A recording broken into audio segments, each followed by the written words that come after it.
Bangladesh international school কর্তৃক আয়োজিত আজকের বনভোজন।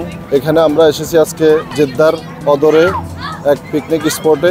বাংলাদেশের বাইরে এখানে রয়েছে আমাদের এই যে ইন্ডিয়ান, পাকিস্তান সহ বিভিন্ন দেশের ছাত্রছাত্রীরা। আজকের এই পিকনিকে প্রায় 1200 লোকের আয়োজন। এই আয়োজনে যারা সম্পৃক্ত রয়েছে স্কুল চেয়ারম্যান সহ স্কুল কর্তৃপক্ষ।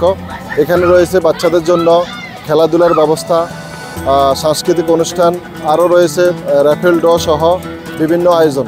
আজকে দিনব্যাপী এই আয়োজনে সম্পৃক্ত হতে পেরে আমরা বিভিন্ন প্যারেন্টদের সাথে কথা বলে জানতে পেরেছি তারা এই মিলন মেলায় বাংলাদেশের যে সংস্কৃতি, বাংলাদেশের যে ঐতিহ্য সেটা দেখে তারা অভিভূত।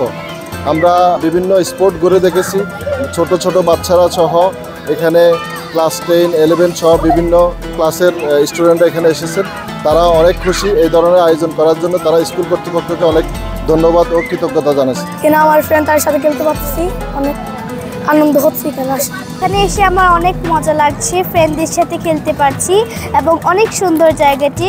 Everywhere was always similar when I came to picnic, but this time our school decided to do something unique. High school students একসাথে আমরা ভলান্টিয়ারিং করছি। ক্যামেরায় ওয়াও, স্টাইল দেখাও, Xenon X21 পারলে ঠেকাও। মানে আমাদের আব্বু আম্মুদেরকে খাবার দিচ্ছি। এরপরে বিকেলের দিকে আস্তে আস্তে শুরু হবে হলো আসল স্টেজে পারফরমেন্স, যেখানে বাচ্চারা ছোট ছোট বাচ্চারা আমাদের ডান্স করবে, গান গাবে, আমরা আনন্দ করব, অনেক রকমের গেমস খেলবো। এই একটা দিনটা হলো অনেক স্পেশাল আমাদের জন্য, কারণ আমরা টিচার্সরা, স্টুডেন্টসরা, প্যারেন্টসরা পুরাটা মানে বছরই পড়তে থাকি, তো একটু আমাদের মানে রেস্ট হওয়ার একটা টাইম আছে, আমরা সবাই একসাথে আনন্দ করতে পারবো।